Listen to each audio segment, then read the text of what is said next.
per la verità hanno festeggiato, forse con qualche ironia, ma certamente con soddisfazione, la circostanza che il sito sembrava essersi disattivato, non era più accessibile, sembrava essere morto, il sito appunto Sicilia 24 ore. Innanzi abbiamo il commento molto ironico in questo caso del direttore del sito Lelio Castaldo, che appunto ha commentato le affermazioni, il vero e proprio dibattito che si è aperto su Facebook per festeggiare la chiusura di Sicilia 24 ore tra il corrispondente locale di Repubblica e qualche altro giornalista, editorialista di larga fama agrigentino, con un nome straniero, diciamo, e per quanto riguarda la politica, la cosa che a me preme di più, Epifanio Bellini a nome del Partito Democratico Agrigentino. Una cosa francamente indegna, si festeggiava, poi non è stato così, il sito ha ripreso a funzionare regolarmente, la chiusura di un organo di informazione accusandolo di dare troppo spazio a Giuseppe Arnone. Io sono stato tirato in ballo per i capelli in questa polemica e allora a questo punto qualche cosa la voglio dire con molta franchezza. Vi è un problema nella informazione agrigentina, un problema molto serio che riguarda i giornali online, la carta stampata e anche le televisioni.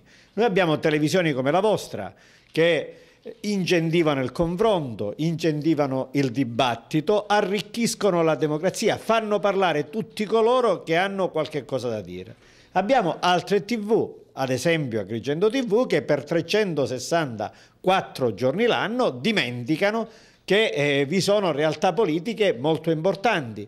Io rappresento una forza politica che, voti alla mano, ad Agrigento è oggi seconda soltanto al partito di Alfano e di Berlusconi. Nei miei confronti si pratica una censura. Il corrispondente di Repubblica ce l'ha con Sicilia 24 e ce l'ha con le altre emittenti televisive libere e democratiche perché hanno ritenuto notizia ciò che hanno raccontato i pentiti, cioè che l'elezione del 93 di Calogero Sodano è stata inquinata da un impegno formidabile di Cosa Nostra per impedire la elezione di Arnone. L'hanno detto Di Gati, l'ha detto Putrone, non l'ha ripreso il corrispondente di Repubblica. Non ha ritenuto di dover dire nulla il Partito Democratico di Di Benedetto, Bellini ed Ester Vedova. O ancora Lelio Castaldo col suo sito ha una colpa, quello di fare vero giornalismo d'inchiesta. Se il principale dei corrotti o comunque degli associati a delinquere del comune di Agrigento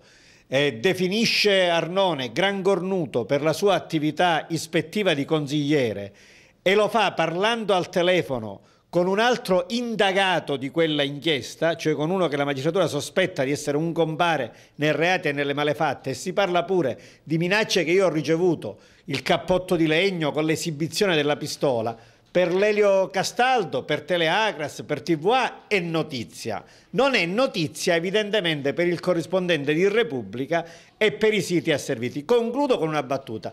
Vi è un giornalismo come quello di Lelio Castaldo, come quello di Teleacas, di TR98, di TVA, che serve al cittadino, e vi è invece il giornalista delle serve, cioè coloro che stanno lì a servire come dei servitori, come dei serventi delle serve, i potenti di questa città.